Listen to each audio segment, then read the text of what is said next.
जय हिंद प्यारे बच्चों। स्वागत है आप सभी के अपने YouTube चैनल पटेल फेस पे। डियर स्टूडेंट, जैसे कि आप सभी को पता है कि हम लोग अभी ऑप्टिक्स पढ़ रहे हैं और उसमें भी रे ऑप्टिक्स पढ़ रहे हैं।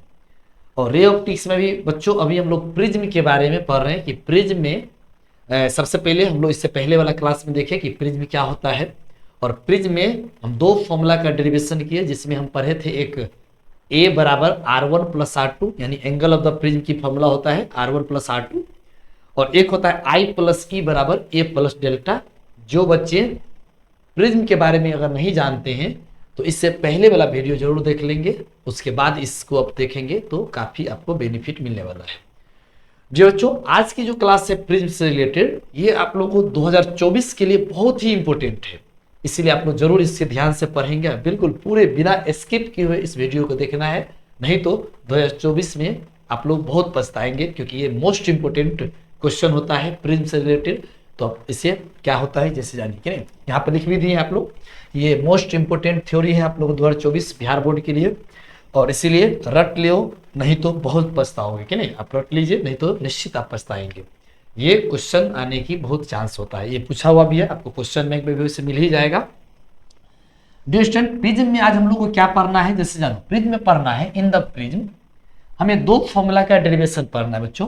सबसे पहले एक रिफ्रैक्टिव इंडेक्स का मान निकालने वाला फॉर्मूला है, जिसमें आप पढ़ेंगे म्यू बराबर sine A plus delta M by 2 by sine A by 2। ठीक है। दूसरा फॉर्मूला आप लोगों को डेरिवेशन करने के लिए बोलेगा कि एक मिनिमम डेविएशन का, और delta M is the minimum deviation, A into में म्यू माइनस 1। ये सब क्या है बच्चों, आपको सभी चीज हम आप लोगों को एक एक करके समझाते हैं, बिल्कुल आप ध्यान से पढ़ेंगे। जैसे आप सभी देख रहे हैं कि ये हमारे हाथों में ये प्रिज्म है बच्चों, प्रिज्म है नहीं, यही प्रिज्म है जिसके बारे में अभी आप लोग पढ़ रहे हैं। तो ये जो प्रिज्म होता है, ये प्रिज्म को एक ट्रांसपेरेंट मटेरियल का बना हुआ होता है, जिससे आप जैसे ही किसी एक सर्टेन रीजन है जिसको आप अगर धूप में रखते हैं, व्हाइट लाइट में रखते हैं, तो इसमें अगर लाइट अगर पास करेगा तो इससे जो लाइट निकलता है बच्चों, तो 7 कलर में टूट जाता है। ठीक है, वो डेविएशन के वजह से होता है, ऐसा डेविएशन की वजह से होता है। तो अगला वीडियो में आप लोगों को जब हम डिस्पर्जन पढ़ाएंगे तो ये सब चीज सारी चीज को क्लियर करेंगे। अभी इतना समझिए कि ये बच्चों प्रिज्म है हमारा। प्रिज्म में जैसे ही लाइट पास करेगा तो इसमें लाइट का डेविएशन करता है, प्रिज्म लाइट को डेविएट कर देता है, अपनी रास्ता से भटक चेंज कर देता है, डेविएट कर देता है। ठीक है, तो डेविएशन का मान हम निकालेंगे, तो मिनिमम डेविएशन कितना होता है उसका भी मान निकालेंगे यहाँ पर। और दूसरी बात इससे बच्चों हम निकालने वाले हैं कि प्रिज्म जिस मटेरियल से बना हुआ है, इसकी रिफ्रैक्टिव इंडेक्स की मान क्या है कि नहीं, इसकी रिफ्रैक्टिव इंडेक्स के मान हम लोग फाइंड करने वाले हैं। ठीक है, और ये थ्योरी आप लोगों को पूछता है, काफी इंपोर्टेंट है, इसे आप ध्यान से पढ़ेंगे, बिल्कुल आसान तरीका से आपको बताने वाले हैं। जैसे यहाँ पर जैसे आप देख सकते हो लिखा हुआ रिफ्रैक्टिव इंडेक्स, यानी mu is equal to sine A plus delta M by 2 by sine A by 2। ठीक है, यानी sine A angle of the prism होता है बच्चों, डेल्टा एम एक मिनिमम डेविएशन है by 2 by sine A by 2, और मिनिमम डेविएशन का फॉर्मूला बच्चों यहाँ पर delta M is the minimum deviation बराबर ए इंटू में म्यू माइनस 1। ये दो फॉर्मूला है जिससे हम लोग अभी डेरिवेशन करने वाले हैं। चलिए बिना देरी किए हुए हम लोग इसको डेरिवेशन कर लेते हैं। हम लोग मिनिमम डेविएशन की जो फॉर्मूला बच्चों डेरिवेशन करेंगे, इसमें हम लोग सबसे पहले एक प्रिज्म बनाना पड़ेगा। ठीक है, तो प्रिज्म आप लोग देख रहे हो, यहाँ पर प्रिज्म हम बना दिए हैं अभी जस्ट, है नहीं। जो प्रिज्म है बच्चों, ये जो एक प्रिज्म है आप देख सकते हो, और ये प्रिज्म का रिफ्रैक्टिव इंडेक्स हमें निकालना है, इसलिए म्यू बराबर वाट लिखा हुआ है, इसका मान निकालेंगे यहाँ पे हम। और यहाँ पर आप देख सकते हो बच्चों कि ये इसका एंगल ऑफ द प्रिज्म है। ठीक है, यहाँ से एक लाइट पास करता है इस प्रकार से, ठीक है, सीधे जा रहा है, क्योंकि इस लाइट को जाना चाहिए था सीधे, ठीक है, सीधे जाना चाहिए था, लेकिन ये जो रे ऑफ लाइट है बच्चों, ये सीधे नहीं गया, और प्रिज्म में इधर सराउंडिंग मीडियम इसका एयर है, इसी वजह से ये रेयरर से जब डेंसर के तरफ जाएगा तो नॉर्मल के तरफ थोड़ा सा बेंड करेगा, और जब ये दूसरे सरफेस पर आया तो बाहर जब निकलेगा बच्चों, तो डेंसर से जब रेयरर की तरफ जाता है तो इसको जाना तो चाहिए था सीधे, लेकिन नॉर्मल से थोड़ा सा दूर चला जाएगा, इस प्रकार से यहाँ पर हुआ है। यहाँ पर बच्चों ये जो एंगल है इसका, ये वाला एंगल हम इसको मान लेते हैं कि नहीं, इसको हम आई एंगल नाम देते हैं। ये हमारा इंसिडेंट एंगल है आई, जिस पर लाइट इंसिडेंट किया है, और ये जो एंगल है बच्चों, इसको हम R1 एंगल नाम दे देते हैं, ये हमारा R1 एंगल है। ठीक है, और यहाँ पर जो ये वाला एंगल है बच्चों, इससे हम R2 एंगल नाम दे देते हैं, और ये जो बच्चों एंगल है इसको हम लोग ई नाम दे देते हैं, जो हमारा एक इमरजेंट एंगल कहलाता है। इधर से कोई लाइट पास किया है, अभी हम लोग व्हाइट लाइट को पास नहीं करा रहे बच्चों, यहाँ पर अभी हम मोनोक्रोमेटिक लाइट को पास करा रहे हैं। मोनोक्रोमेटिक लाइट मतलब ऐसे लाइट जिससे सिंगल वेवलेंथ हो। व्हाइट लाइट में बच्चों 7 कलर का वेवलेंथ का मिक्सचर होता है, इसीलिए वो टूट जाता है अलग अलग डायरेक्शन में। यहाँ पर डिस्पर्जन नहीं हम पढ़ रहे हैं, यहाँ पर हम जो देख रहे हैं वो अलग थ्योरी है, जिससे रिफ्रैक्टिव इंडेक्स और मिनिमम डेविएशन का मान निकालने जा रहे हैं। इसीलिए यहाँ पर जो है एक मोनोक्रोमेटिक लाइट है, मोनोक्रोमेटिक लाइट जिसमें सिंगल कलर का वेवलेंथ निकलता है। तो ये जो लाइट इससे पास कराएंगे ये हमारा मोनोक्रोमेटिक लाइट होगा, सिंगल वेवलेंथ वाला लाइट यहाँ पर हम पास करा रहे हैं। तो जैसे ही कोई लाइट पास करेगा बच्चों तो जाना चाहिए था सीधे, लेकिन ये प्रिज्म क्या करेगा, इसको सीधे नहीं जाने देगा, इस प्रकार से ये रिफ्लेक्शन करा देगा। तो इधर से निकला था आई एंगल पर, इस प्रकार से यहाँ पे इस प्रकार से लाइट का रिफ्लेक्शन करेगा। इससे हम आई, इससे R1, इससे R2, इससे ई, ये इंसिडेंट एंगल है, ये हमारा रिफ्लेक्टेड एंगल है R1 R2, ये हमारा इमरजेंट एंगल है। ठीक है, इस रे को इंसिडेंट रे, इसको रिफ्लेक्टेड रे, ऐसे इमरजेंट रे कहते हैं। क्योंकि लाइट को जाना चाहिए था सीधे, लेकिन फाइनली इधर को जा रहा है, इसीलिए ये जो एंगल यहाँ पर क्रिएट हो रहा है बच्चों, ये वाला एंगल, ये एंगल हमारा एक डेविएशन एंगल है, जिसको हम डेल्टा से रिप्रेजेंट करेंगे। एक डेविएशन एंगल है, और चूंकि मिनिमम डेविएशन है इसीलिए हम डेल्टा एम भी लगा देंगे यहाँ पे। ठीक है, डेल्टा एम हमारा एक मिनिमम डेविएशन है। अगर नहीं दिखता है बच्चों तो यहाँ पर हम ऐसे कोशिश करते हैं आप लोगों को दिखाने की। ये जो हमारा एंगल है ये हमारा डेल्टा एम मिनिमम डेविएशन कहलाता है। ठीक है, और ये वाला एंगल बच्चों हमारा R1 है, और ये वाला एंगल हमारा R2 है। इस प्रकार से इधर वाला एंगल हमारा E है, इधर वाला एंगल हमारा जो है ना सो I है, इमरजेंट एंगल I है। इस प्रकार से सारी एंगल इसमें है। कैसे प्रूव करेंगे, रिफ्रैक्टिव इंडेक्स का मान निकालेंगे उसके बारे में समझिए, और हम लोग मिनिमम डेविएशन कैसे निकालें उसके बारे में समझिए। इसमें रिफ्रैक्टिव इंडेक्स का मान हम पहले निकालने वाले हैं। एक चीज जानिए बच्चों, ये जो केस है ये मिनिमम डेविएशन के केस में हम रिफ्रैक्टिव इंडेक्स का मान निकालने वाले हैं। जब मिनिमम डेविएशन होता है, आप सबसे पहले तो समझो कि मिनिमम डेविएशन होता है क्या है कि नहीं, उस पर हम लोग बातचीत कर लेते हैं थोड़ा सा 2 मिनट। मिनिमम डेविएशन होता है बच्चों, जैसे यहाँ पर जो डेविएशन देखते हैं डेल्टा एम, यही डेविएशन मेरा मिनिमम डेविएशन कहलाता है। कहोगे ये डेल्टा एम क्या है, ऐसे समझिए कि लाइट को जाना चाहिए था सीधे, लेकिन लाइट सीधे नहीं जाकर इधर जा रहा है, तो दोनों के जो बीच का जो एंगल होगा वो मेरा डेविएशन एंगल कहलाएगा। डेविएशन एंगल, इसका वैल्यू मिनिमम कब होता है, सबसे कम कब होता है, यानी उसके बारे में हम लोग पहले समझेंगे। एक चीज देखो, अगर हम लोग यहाँ पर इंसिडेंट एंगल यानी आई को बदलेंगे तो हमारा ई भी बदलेगा। ठीक है, और आई बदलेगा तो ई भी बदलेगा ना। अगर आई और ई बदल गया तो डेल्टा भी तो बदलेगा कि नहीं बदलेगा, क्योंकि ये जो डेविएशन है इसी को पीछे करने की वजह से बना है ना। तो आई को जैसे जैसे हम लोग चेंज करेंगे वैसे वैसे ई बदलेगा, और उसी हिसाब से यहाँ पर डेल्टा भी चेंज करेगा। तो अब कहोगे कि सर इसमें अगर आई को हम अगर कम करेंगे तो डेल्टा कम हो जाएगा, और आई को ज्यादा करेंगे तो डेल्टा ज्यादा हो जाएगा, लेकिन ऐसा नहीं होता है प्रिज्म में। ठीक है, कोई जरूरी नहीं कि इंसिडेंट एंगल को घटा देंगे तो मेरा डेल्टा कम हो जाएगा। ठीक है, और इंसिडेंट एंगल को बढ़ा देंगे तो डेल्टा ज्यादा हो जाए, ऐसा नहीं होता है। बल्कि इसमें यह होता है बच्चों कि इसको हम चेंज करेंगे, कम या ज्यादा करेंगे, तो ये भी हो सकता है कि डेल्टा कम करने से बढ़ भी सकता है, और डेल्टा को यहाँ पे एंगल को आई को कम ज्यादा करने से ये घट भी सकता है या बढ़ भी सकता है। ठीक है, तो कहेंगे अब कैसे हम जानेंगे कैसे कम होगा, तो एक चीज समझिए, यहां पर हम जो इंसिडेंट एंगल देंगे बच्चों इस प्रकार से हम कम या ज्यादा करेंगे, ताकि इससे जो रिफ्रैक्टेड रे निकलेगा, यानी ये वाला रे जो निकलेगा रिफ्रैक्टेड रे, ये किसके पैरेलल बन जाए, तो बेस के पैरेलल बन जाए। ये जो हमारा है बच्चों ये प्रिज्म का बेस है, 2 रिफ्रैक्टिंग सरफेस, और नीचे वाला को हम लोग बेस बोलते हैं, बेस ऑफ द प्रिज्म। ठीक है, बेस ऑफ द प्रिज्म बोलते हैं। ठीक है, बेस, तो ये हमारा बेस कहलाता है प्रिज्म का। अब समझो कि ये जो बेस है बच्चों ये किसका पैरेलल होनी चाहिए, तो इस ये जो रिफ्रैक्टेड रे है ये बेस की पैरेलल होना चाहिए। जिस एंगल पर ये रिफ्रैक्टेड रे इस बेस के पैरेलल हो जाएगा उस केस में जो डेविएशन होता है बच्चों वो मिनिमम डेविएशन होता है। इसीलिए इसको डेरिवेशन करने से पहले हम कहेंगे in the case of minimum deviation the refracted ray is proportional to the base of the prism. ठीक है, तो चलो इसमें हम लोग लिख लेते हैं ऐसे करके, जानिए, इन the case of minimum deviation, in the case of minimum deviation the refracted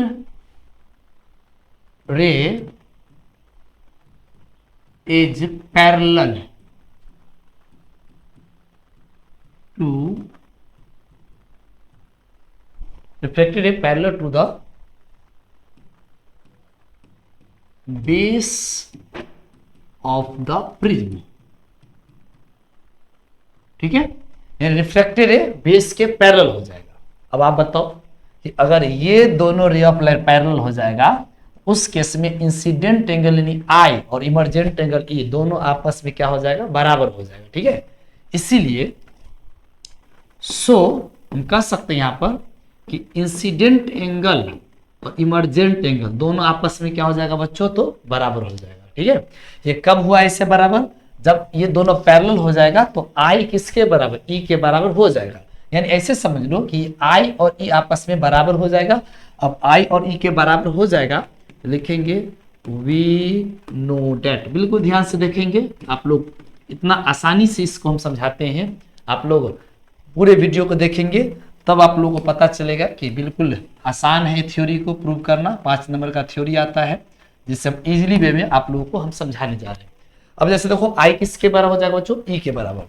तो हम लोग फॉर्मूला जानते हैं एक कि आई प्लस में ई बराबर ए प्लस में डेल्टा, ये वाला फॉर्मूला जानते हैं, आई प्लस ई बराबर ए प्लस डेल्टा।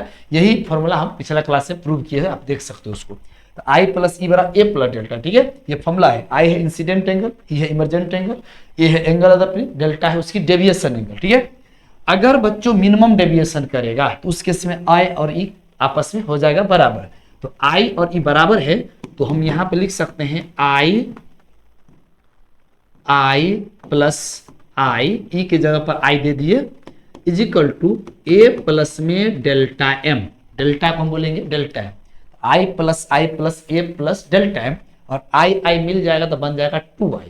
आई आई मिलने पर क्या बनेगा बच्चों, 2i।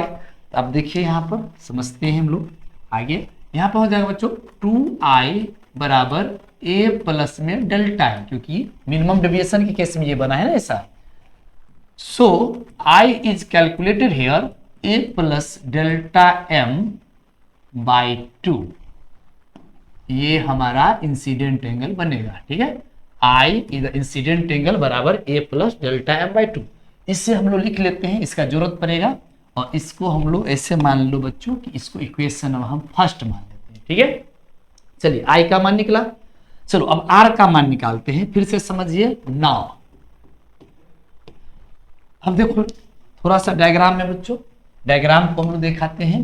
यहां पर देखिए इस केस में क्या किया, हम आई और ई को कर दिए थे बराबर। अगर आई और ई हो जाएगा बराबर तो आप ही बताओ कि R1 R2 भी तो बराबर हो जाएगा ना, क्योंकि ई वाला एंगल के बराबर हो जाएगा, तो ये दोनों भी आपस में बराबर ही तो रहेगा ना। R1 भी R2 के बराबर हो जाता है। ये सब थोड़ा सा याद भी रखना पड़ता है, आप लोग इसको 1-2 बार प्रैक्टिस करेंगे याद हो जाएगा, ठीक है। नाउ यहां पे लिखेंगे, ठीक है, इफ R1 और R2 बराबर हो जाएगा तो इसे हम R मान लेते हैं। R1 R2 जो बराबर हो जाएगा ना, हम इसे R मान लेते हैं, ठीक है। R1 R2 बराबर हो जाएगा तो R मान लेते हैं।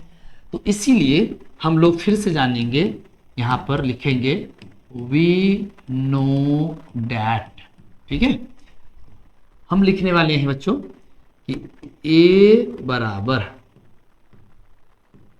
R1 प्लस में R2, ठीक है। और यहां पर हम लिख देंगे A बराबर R1 के जगह पर R और R2 की जगह पर भी R हम दे देंगे। ये क्या बनेगा हमारा 2R बनेगा, ठीक है। A बराबर 2R। R का मान निकालेंगे बच्चों। तो R का मान निकालने से हम क्या देख रहे हैं कि R का मान जैसे निकालेंगे यहाँ पे तो ये होने वाला है यहाँ पे, ठीक है। R का मान निकालेंगे बच्चों तो R बराबर यहाँ पर होने वाला है A/2, और इसे भी हम लोग ऐसे करके रख लेते हैं, और इसे भी हम लोग बच्चों मान लेते हैं क्या चीज, तो इसको सेकेंड नंबर इक्वेशन मान लेते हैं। चलो देखते जाओ बिल्कुल ध्यान से, ठीक है। हमने पहले क्या किया, आई का मान निकाला, वही वाला फॉर्मूला लगा करके पहला नंबर। दूसरा हम R1 R2 जो बराबर कर दिए तो R का भी मान निकाल लिए, हमारे पास I का भी मान आ गया, ठीक है। आप देख सकते हो यहाँ पर I का भी मान आ गया बच्चों ये हमारे पास I का भी मान आ गया और R का भी मान आ गया, ठीक है। अब इस दोनों का मान निकालने के बाद हम क्या करने वाले हैं, ध्यान से समझिए। यहाँ पर अब जैसे देखो, अब इसको प्रिज्म को देखो थोड़ा सा, यहाँ पर इस पॉइंट को बच्चों, ये जो पॉइंट है इस पॉइंट को हम किसी ए पॉइंट मान लेते हैं, इस पॉइंट को हम यहाँ पर बी पॉइंट मान लेते हैं। एक ए पॉइंट है, एक बी पॉइंट है, ठीक है।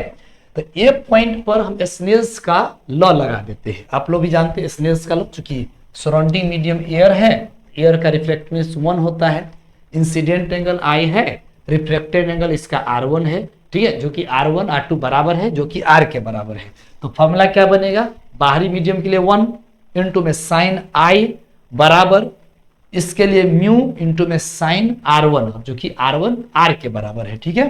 तो यहां पर हम लोग चलिए कर लेते हैं, लिखेंगे by using Snell's law at point A, किसी ए पॉइंट पर स्नेल्स लॉ यूज कर लेते हैं, ठीक है, ए पॉइंट पर। तो यहां पर क्या बनेगा बच्चों, 1 इंटू में साइन I बराबर म्यू इंटू में साइन R, जो कि R1 था तो R दे दीजिए, क्योंकि R1 R2 बराबर है यहां पर। So mu is calculated here sine I upon sine E, sine I upon sine E। और I की वैल्यू बच्चों, यहाँ पे I की वैल्यू हम लोग निकाले हुए, यहाँ पर देखो यही चीज दिखाना था कि I की वैल्यू निकाल के रखे हैं और इधर R की वैल्यू भी निकाल के रखे हैं। इन दोनों की वैल्यू हम यहाँ पर पुट कर देंगे, पहला और दूसरा इक्वेशन से लिखेंगे bye putting the value of I and R, ठीक है, देन, ठीक है, इसमें I और R को मान पुट करो तो म्यू इज इक्वल टू बन जाएगा बच्चों साइन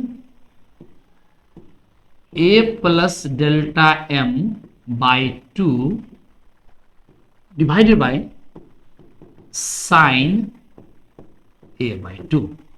और ये जो मेरा फॉर्मूला निकला यही मेरा रिफ्रैक्टिव इंडेक्स कहलाएगा। ये क्या कहलाएगा, रिफ्रैक्टिव इंडेक्स कहलाएगा। ये फॉर्मूला मेरा क्या कहलाएगा बच्चों, रिफ्रैक्टिव इंडेक्स कहलाएगा, ठीक है। और इसी को निकालना था, ये 5 नंबर में पूछता है। और इसके बाद थोड़ा सा हम थोड़ा वर्क कर लेंगे तो अगला फॉर्मूला भी आप लोग को डेरिवेशन हो जाएगा। जो अगला फॉर्मूला बच्चों मिनिमम डेविएशन निकालने का है, ठीक है। तो कैसे निकाले, एक बार हम रिकॉल आप लोगों को कर देते हैं। हम लोगों ने प्रिज्म बनाया, सबसे पहले लाइट को पास करा दिया, डेविएशन को दिखा दिया। यहाँ पर चूंकि मिनिमम डेविएशन के केस है तो इसका बेस पैरेलल हो जाएगा, किसका, तो बेस का, इसका जो रिफ्लेक्टेड है बेस के पैरेलल हो जाएगा। सेकेंड काम, जैसे ही पैरेलल हो जाएगा तो आई ई के बराबर हो गया।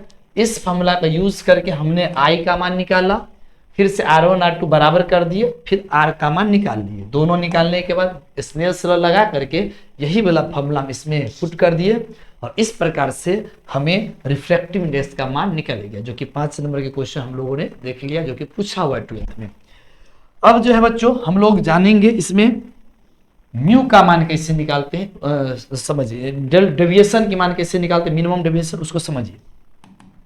यानी हम लोगों को ये एंगल डेल्टा एम का मान अभी फाइंड करना है, कैसे निकालेंगे। एक बात समझिए बच्चों, जैसे जानिए मैथमेटिक्स में क्या होता है कि जैसे अभी यहां पर समझो, पहले ये वाला एंगल I अगर बहुत स्मॉल होगा, मान लो कि I का मान बहुत छोटा होगा, तो I छोटा होगा तो निश्चित R1 R2 E सब मान छोटा हो जाएगा। जैसे ही I छोटा होगा तो I छोटा होने से R1 R2 E हर मान छोटा हो जाएगा, ठीक है।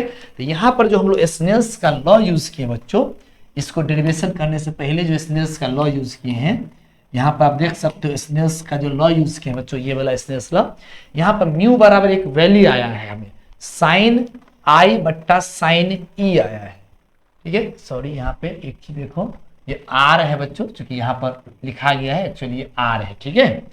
अब यहाँ पर एक चीज देख लो, चूंकि यहाँ पर अच्छा हुआ कि रिपीट हम लोग देख लिए, क्योंकि यहाँ पर इधर आर है बच्चों, तो ये आर हो जाएगा, ठीक है। इसको आप ठीक कर लेना, ये देखने से इधर लग रहा था इसलिए, ठीक है। तो ये क्या हो जाएगा बच्चों, तो ये आर है, तो साइन आई बट्टा में क्या हो जाएगा साइन आर, ठीक है। साइन आई बट्टा में क्या हो जाएगा बच्चों, साइन आर हो जाएगा, ठीक है। तो शुरू में जो बच्चे देखेंगे उसको लगेगा ऐसा कि यहाँ पर ई लिखा गया था, एक्चुअली इधर आर होना चाहिए था, इधर लिखा गया था। कभी ऐसा होता है कि पता नहीं चलता रहता क्या लिखा गया है कि नहीं। और चूंकि स्टूडियो रूम में क्या होता है बच्चों, आप लोग दूर से देखते हो, स्टूडियो रूम में लाइटिंग काफ़ी ज़्यादा रहता है, और लाइटिंग ज़्यादा होने की वजह से सारा वर्ड एकदम स्पष्ट नहीं दिखता रहता है, जैसे आप लोग दिन में देखते हो पैनल पर उस समय ज़्यादा दिखता है, लेकिन यहाँ पर लाइटिंग की वजह से थोड़ा सा यहाँ पर वर्ड धुंधला टाइप के हो जाता है कभी कभी। तो अब इस तरह से म्यू बराबर साइन आई बट्टा में साइन आर है। अगर आई छोटा होगा तो आर भी छोटा होगा, क्योंकि मैथमेटिक्स एक नियम है, मैथमेटिक्स का बच्चों एक नियम है, यहाँ पे मैथमेटिक्स का एक रूल्स है यहाँ पर कि थीटा जब बहुत स्मॉल हो, ना यहाँ पर साइड में हम लिखते हैं क्या, नहीं तो यहाँ पर लिखते हैं, रुको इसका सही जगह यहाँ होता है, ठीक है। देखो यहाँ पर थोड़ा सा हम रफ कर लेते हैं। एक चीज आप याद रखना हमेशा के लिए मैथमेटिक्स में, कि अगर मान लो थीटा इज वेरी स्मॉल,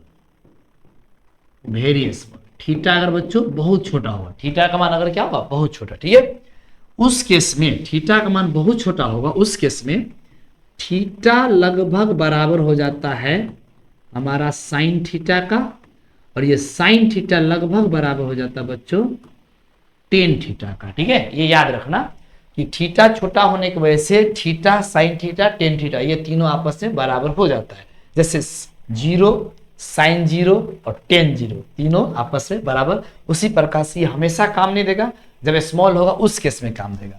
अब आप बताओ यहाँ पर चूंकि क्या है, ये वाला एंगल में क्या है बच्चों कि आई का मान बहुत स्मॉल है, तो आई स्मॉल होगा तो आर भी तो स्मॉल होगा ना, तो आई स्मॉल तो आर स्मॉल, ठीक है। आई स्मॉल बच्चों तो आर स्मॉल, तो अगर आई और आर बहुत स्मॉल है तो साइन आई को सीधा आई और साइन आर को सीधे आर भी लिख सकते हैं, ठीक है। तो आगे हम लोगों को क्या करना है, ये नोट करके समझना है बच्चों कि if I and R is very small, ठीक है, आई और आर बच्चों अगर बहुत छोटा होगा, देन साइन आई को लगभग हम आई भी बोलेंगे और साइन आर को लगभग हम आर भी बोलेंगे, ठीक है। साइन आई को आई और साइन आर को आर बोलेंगे, ठीक है। So mu is equal to, यहां पे क्या था बच्चों साइन आई बटा साइन आर, तो आई अपॉन आर हो जाएगा, ठीक है। आई का वैल्यू बच्चों हमने देखा है यहाँ पे आई की वैल्यू, ठीक है। यहां पे लिख देते हैं by putting the value of I and R, ठीक है। आई और आर अगर पुट करते हैं तो क्या होने वाला है, म्यू बराबर आई के जगह पर हो जाएगा A plus delta M by two divided by A by two होने वाला है, ठीक है। देखो यही होने वाला है, यहां तक समझ में आया। अब देखो क्या करने वाले हो, ठीक है। अब इसको गर्दा उड़ा दो, ठीक है। कैसे गर्दा उड़ा दो, 2 से 2 को कैंसिल करके खत्म।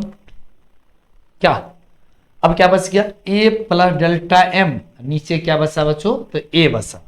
तो हम लोग इसको ऐसे करते हैं कि म्यू बराबर यहां पर हो जाएगा म्यू बराबर ए प्लस में डेल्टा एम बाय यहां पर ए हो जाएगा, ठीक है। अब यहां पर हो जाएगा बच्चों ए को ए से भाग दे दो तो 1 प्लस डेल्टा एम बाय ए हो जाएगा, इधर क्या हो गया तो ये म्यू हो जाएगा, ठीक है।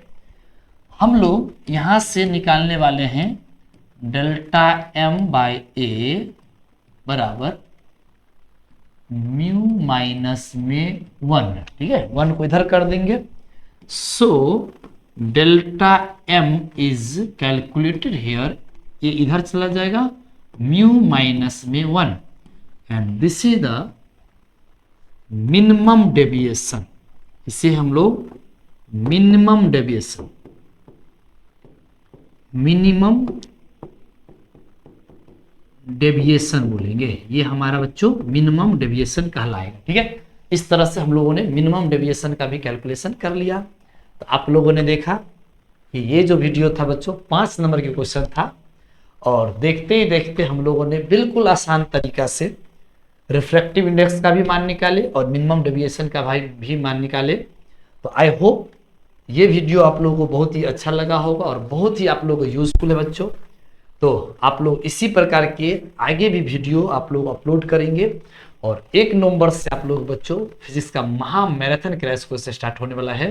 तो जितने भी स्टूडेंट हैं, आप सभी स्टूडेंट 1 नवंबर से रात 9 बजे से हमारे पास बिल्कुल लाइव क्लास भी कर सकते हैं, और इसी प्रकार से आप लोगों को शुरू से लेकर के लास्ट तक हर टॉपिक को डिटेल्स में हम लोग बातचीत करेंगे। अभी क्या है बच्चों, हम लोग सेलेक्टेड क्वेश्चन लेते हैं और सेलेक्टेड क्वेश्चन के हिसाब से उसको पढ़ाते हैं, लेकिन रेगुलर ही पढ़ा रहे हैं, ठीक है, रेगुलर, कोई सी गैपिंग नहीं होने देते हम, ताकि आप लोगों को समझने में किसी तरह की दिक्कत ना आए। लेकिन 1 नवंबर से बच्चों आप लोगों के लिए फिजिक्स का महा मैराथन क्रैश कोर्स स्टार्ट हो रहा है। तो आप सभी स्टूडेंट एक साथ ज़्यादा से ज़्यादा स्टूडेंटों को जोड़ने की कोशिश करें, एक स्टूडेंट दूसरे स्टूडेंट को जोड़े।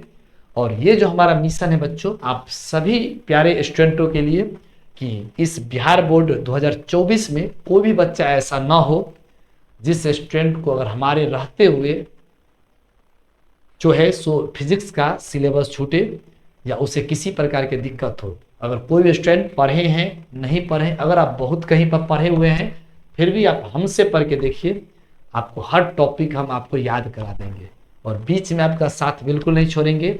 एग्जाम तक पढ़ाएंगे, लास्ट दिन तक पढ़ाएंगे आप लोगों को, और लास्ट में आप लोगों को और भी ऐसे ऐसे थ्योरी पढ़ाएंगे जो थ्योरी आप लोग को बिल्कुल बिहार बोर्ड 2024 में निश्चित आएगा। ये हम नहीं बोल रहे बच्चों, हमारा आप लोगों के सेवा में अभी तक 10 साल की एक्सपीरियंस बोल रहा है, और जो हम गेसेस करते हैं ये निश्चित आया है और आएगा, और आप लोगों के लिए भी करेंगे वो निश्चित ही आएगा। तब तक के लिए नहीं रहने दीजिए, और जो बच्चे इस वीडियो को नहीं देखे हैं या नहीं सब्सक्राइब किए हैं, वो अपना सब्सक्राइब कर ले और ज़्यादा से ज़्यादा शेयर करें। तब तक के लिए जय हिंद, जय भारत।